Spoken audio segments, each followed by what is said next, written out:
Assalamualaikum warahmatullahi wabarakatuh. Perkenalkan, nama saya Nila Khairunisa dari jurusan Akuntansi Syariah dengan nomor induk mahasiswa 1264032020094.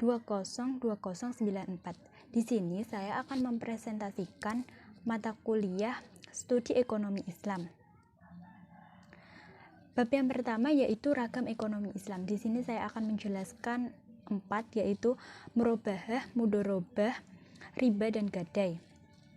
Yang pertama yaitu murabahah.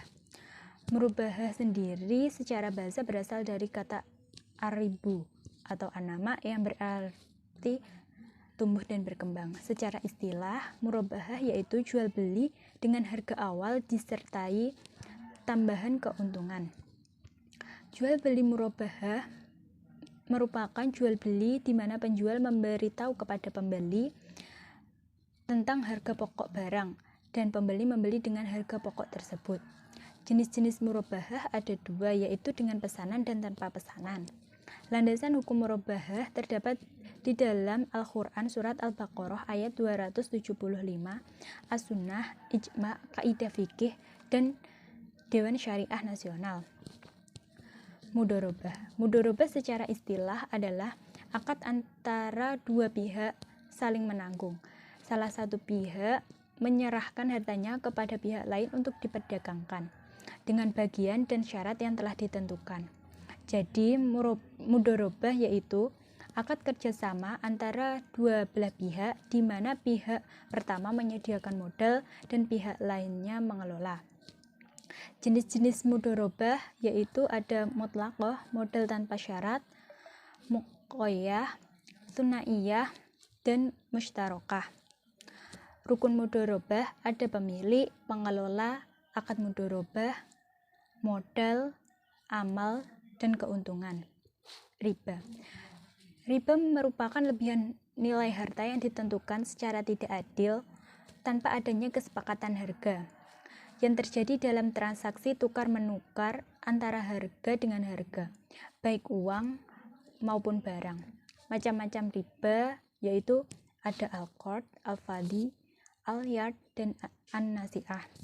Dasar hukum riba terdapat dalam surat Al-Baqarah ayat 275-279. Alasan riba diharamkan karena riba mengambil harta orang lain tanpa diganti. Bergantung pada riba membuat orang menjadi malas bekerja dan memperdalam ketimpangan sosial. Gadai atau rahan secara istilah merupakan perjanjian penyerahan barang sebagai bentuk jaminan atas utang. Jadi orang yang bersangkutan boleh mengambil hutang tersebut. Dasar hukum dari gadai yaitu terdapat dalam Al-Quran surat Al-Baqarah ayat 283, hadis, dan ijma. Rukun gadai yaitu ada rahin, murtahin, marhun, dan marhun bih. Sedangkan syarat gadai, aqid, berakal, dan mumayyiz, zigot, mahrun, dan mahrun bih. Bab yang kedua yaitu lembaga ekonomi Islam. Saya di sini akan menjelaskan 4, yaitu perbankan berbasis Islam, pegadaian berbasis Islam, koperasi berbasis Islam, dan lembaga zakat, infak, dan wakaf. Perbankan berbasis Islam. Bank adalah lembaga perantara keuangan. Kegiatan bank sendiri antara lain memindahkan uang, menerima dan membayar kembali uang dalam rekening koran, membeli dan menjual surat berharga, memberi jaminan bank, dan masih banyak lainnya. Bank Islam lahir di Indonesia sekitar tahun 90-an. Bank Islam beroperasi tidak mengandalkan bunga. Usaha pokoknya memberikan pembiayaan dan jasa-jasa dalam lalu lintas pembayaran berdasarkan dengan prinsip syariah. Pegadaian berbasis Islam. Gadai adalah barang yang dijadikan penjamin kepercayaan dalam utang piutang. Pegadaian syariah yaitu menahan salah satu harta milik si peminjam sebagai jaminan atas pinjaman yang diterimanya, berupa biaya penitipan, pemeliharaan, dan penjagaan. Sedangkan pegadaian konvensional merupakan suatu hak yang diperbolehkan seseorang yang mempunyai piutang atas bank bergerak tentunya. Bunga bersifat kumulatif dan dapat berlipat ganda. Landasan hukum pegadaian syariah terdapat dalam Al-Quran surat Al-Baqarah ayat 283 dan fatwa MUI. Kegiatan pegadaian syariah menggunakan dua akad, yaitu akad yang pertama, akad rahan, dan yang kedua akad ijarah. Kemudian koperasi berbasis Islam. Menurut Muhammad Hatta dalam bukunya The Movement in Indonesia, yaitu usaha bersama untuk memperbaiki nasib penghidupan ekonomi berdasarkan tolong-menolong. Prinsip koperasi yaitu keanggotaan bersifat sukarela dan terbuka. Pengelolaan dilakukan dengan demokrasi. Pembagian SHU diatur menurut jasa masing-masing setiap anggota. Adanya pembatasan bunga atas modal berdasarkan rapat tahunan dan kemandirian. Asas perekonomian yang ditetapkan syariat Islam antara lain asas pemilikan halal, tolong-menolong, keseimbangan, dan kemaslahatan. Kejelasan dan bebas dari spekulasi, legalitas, nilai tambah, dan kemerdekaan. Lembaga zakat, infak, dan wakaf.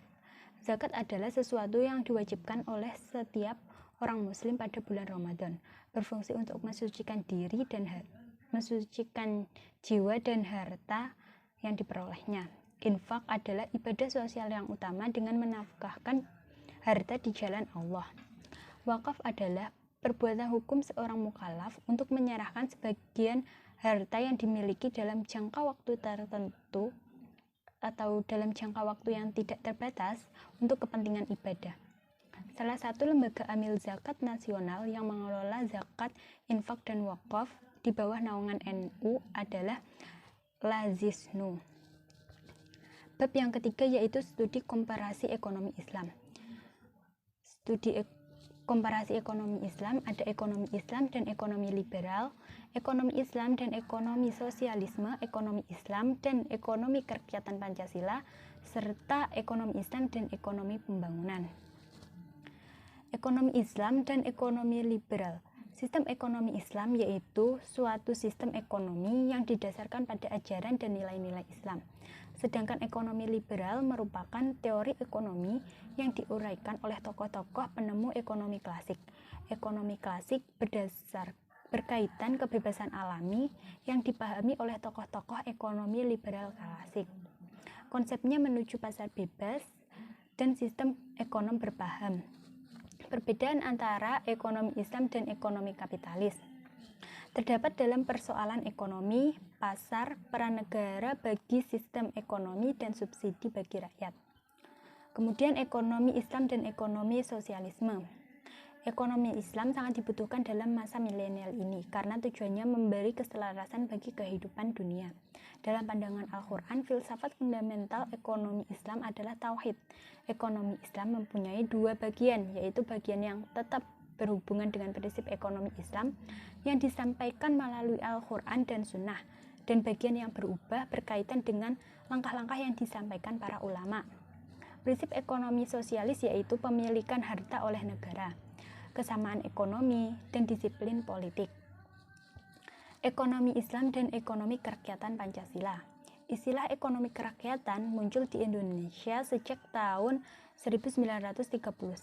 Konsep ini dipopulerkan oleh Bung Hatta yang dijuluki sebagai Bapak Ekonomi Kerakyatan. Sistem ekonomi kerakyatan adalah situasi perekonomian di mana kegiatan ekonomi melibatkan partisipasi masyarakat, lalu hasilnya akan dinikmati oleh masyarakat dan penyelenggaraan. Kegiatan ekonomi di bawah pengendalian dan pengawasan anggota masyarakat. Ekonomi Islam dan ekonomi pembangunan. Ekonomi pembangunan adalah cabang ilmu ekonomi yang bersifat terapan. Cabang ilmu ini lahir setelah terjadi Perang Dunia Kedua sejak tahun 1776 Masehi. Paradigma pembangunan di negara berkembang antara lain paradigma pertumbuhan dengan pemerataan, paradigma dengan pertumbuhan maksimal, dengan pendekatan kebutuhan pokok, dengan fokus pembangunan sumber daya manusia, pembangunan berkelanjutan dengan partisipasi masyarakat dalam pembangunan, pembangunan mandiri, dan paradigma syariah. Bab yang keempat yaitu problematika ekonomi Islam. Sistem pemenuhan kebutuhan manusia. Pandangan ekonomi kapitalis tentang kebutuhan adalah segala sesuatu yang diperlukan manusia dalam rangka mensejahterakan hidupnya. Menurut Islam, yaitu senantiasa mengingatkan dengan tujuan manusia diciptakan di muka bumi ini, yaitu untuk ibadah. Untuk memenuhi kebutuhan ini, Allah menghiasi manusia dengan hawa nafsu dan timbullah keinginan dalam diri manusia itu. Kebutuhan Islam ada 3, yaitu primer, sekunder, dan tersier. Kemiskinan yaitu ketidakmampuan individu dalam memenuhi kebutuhan dasar minimal untuk hidup layak. Kemiskinan dapat digolongkan menjadi 2, yaitu kemiskinan absolut dan kemiskinan relatif. Pandangan Islam terhadap kemiskinan. Al-Quran menggambarkan 10 kosakata berbeda, yaitu kemiskinan, kefakiran, mengalami kekurangan, kesulitan hidup, kekurangan harta, peminta, tidak berdaya, kekurangan dan diam, yang perlu dibantu, dan lemah. Solusi Islam untuk mengurangi kemiskinan dengan memberikan sumbangsih sosial penanggulangan kemiskinan. Ada 2 model, yaitu wajib berupa zakat dan infak wajib, dan anjuran berupa sedekah, infak, hadiah, dan lain-lain. Globalisasi dari sisi ekonomi adalah perubahan di dalam perekonomian dunia bersifat mendasar akan terus berlangsung dalam laju semakin pesat mengikuti kemajuan teknologi semakin cepat. Problematika umat Islam di era globalisasi antara lain budaya asing yang mempengaruhi mental muslim, pluralitas agama, dan konflik antara organisasi Islam itu sendiri. Kemudian pengertian uang. Uang adalah standar kegunaan yang terdapat pada barang dan tenaga. Persyaratan uang secara psikologis antara lain, bendanya harus bisa memuaskan keinginan. Syarat uang secara teknis yaitu melekat pada uang, antara lain tahan lama, tidak mudah rusak, mudah dibagi tanpa mengurangi nilai, nilainya relatif stabil, jumlahnya tidak berlebihan, terdiri dari nilai nominal, dan mudah dibawa kemana-mana. Fungsi uang yaitu sebagai alat ukur harga, media menyimpan nilai, dan standar pembayaran. Kapitalisme adalah sistem ekonomi di mana perdagangan industri dan alat-alat produksi dikendalikan oleh pemilik swasta. Tujuannya untuk membuat keuntungan dalam ekonomi pasar. Dan paham kapitalis meyakini pemilik modal melakukan usaha untuk meraih keuntungan sebesar-besarnya. Islam tidak membenarkan adanya kelas masyarakat dan mencegah pemusatan kekayaan dan eksploitasi sumber ekonomi di bawah kendali bourgeois. Islam menentang perbedaan mencolok dalam akumulasi kekayaan harga seperti berfoya-foya dan lain-lain. Sikap Islam terhadap sistem ekonomi kapitalis global yaitu rasionalisme ekonomis dan sistem nilai tukar. Dalam sistem nilai tukar dan konsep waktu perilaku konsumen dan manusia ekonomis. Bab yang kelima yaitu sistem manajemen ekonomi Islam. Sistem ekonomi Islam adalah sistem ekonomi berdasarkan ketuhanan dan etika. Ekonomi Islam akan bekerja sekuat tenaga untuk mewujudkan kehidupan yang baik dan sejahtera bagi manusia. Manajemen ekonomi Islam merupakan kegiatan manajerial keuangan untuk mencapai tujuan dalam memperhatikan kesesuaian pada prinsip-prinsip syariah dalam Islam. Sistem ekonomi Islam yaitu penerapan aktivitas ekonomi yang berdasarkan syariah untuk mewujudkan kemakmuran yang berkeadilan, penerapan yang berdasarkan Al-Quran, ijtihad dan ulil amri. Prinsip-prinsip manajemen ekonomi antara lain prinsip tauhid, adl, nubuwah, khalifah, dan ma'ad. Fungsi sumber daya manusia dalam Islam, potensi dan kemampuan yang dapat didayagunakan untuk dapat meraih ridho Allah. Fungsi pokok sumber daya manusia yaitu pengorganisasian, mengharuskan perusahaan untuk mengelola secara efektif sumber daya yang ada dalam perusahaan. Ada 2 fungsi yaitu penggandaan dan pemeliharaan. Manajemen bisnis syariah merupakan pengelola untuk memperoleh hasil yang optimal dan bermuara pada pencarian keridhaan Allah. Jadi segala sesuatu yang diambil dalam menjalankan manajemen berdasarkan aturan-aturan Allah. Prinsip manajemen bisnis Islam yang ada di Al-Quran antara lain tauhid, ibadah, amanah, tanggung jawab, hikmah, adil, ihsan, dan tolong-menolong, halalan thayyiban, dan musyawarah. Pilar manajemen bisnis Islam yaitu tauhid, adil, kehendak bebas, dan pertanggungjawaban. Yang keenam yaitu Islam dan teori ekonomi modern. Latar belakang diawalinya terjadi malapetaka besar pada tahun 1930-an, kemudian disusul dengan terjadinya krisis Amerika Latin pada dekade 1980-an. Malapetaka tersebut muncul pada krisis moneter di Asia pada pertengahan 1997 dan terakhir krisis global pada tahun 2009. Malapetaka ekonomi tersebut diawali dengan masa inflasi tinggi. Lalu perekonomian dunia mengalami resensi yang mendalam dalam laju suku bunga real yang tinggi dan fluktuasi valuta asing yang tidak sehat.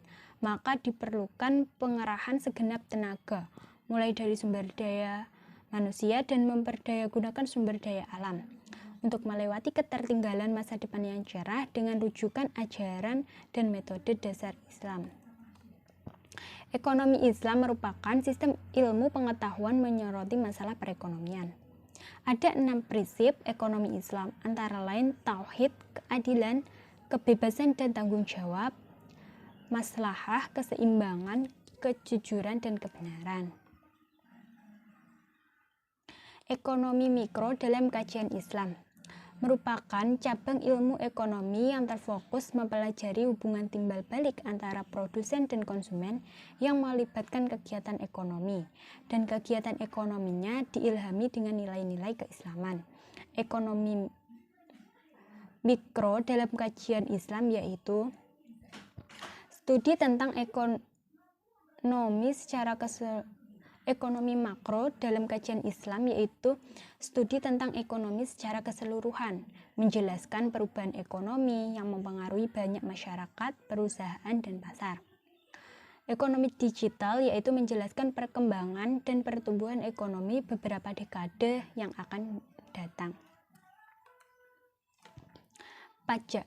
Pajak adalah kewajiban untuk membayar tunai ditentukan pemerintah yang sifatnya mengikat tanpa adanya imbalan tertentu. Pajak mempunyai fungsi public service dan jaminan sosial bagi masyarakat. Dampak pajak dalam pemerintahan Islam sendiri yaitu alokasi dana dalam menjalankan roda pemerintahan, mendorong usaha percepatan ekonomi yang digalakkan pemerintahan. Dibuktikan meluasnya kesejahteraan yang merata bagi pengelola negara memungkinkan fasilitas pelayanan dalam rangka menggerakkan roda perekonomian dan memudahkan mendirikan usaha-usaha baru. Kebijakan pemungutan pajak terhadap setiap jenis usaha juga berhasil menciptakan kestabilan harga dan mengurangi inflasi. Bab yang ketujuh yaitu ekonomi Islam dan kesejahteraan masyarakat. Fungsi ekonomi Islam dalam pembangunan. Fungsi utama Islam adalah membimbing manusia pada jalur yang benar dan arah yang tepat. Semua aspek ada kaitannya dengan pembangunan ekonomi. Dasar filosofis ekonomi Islam yaitu tauhid, rububiyah, khalifah, dan tazkiyah. Masyarakat sebagai subjek dan objek ekonomi Islam. Masyarakat selalu diperlakukan di samping sebagai objek, terutama subjek pembangunan. Fungsi manusia merupakan potensi pembangunan sama dengan sumber daya alam yang dapat dimanfaatkan dan digerakkan untuk mencapai tujuan pembangunan. Penerapan sistem ekonomi, baik ekonomi kapitalis maupun sosialis, bisa mewujudkan dan meningkatkan kesejahteraan seluruh masyarakat.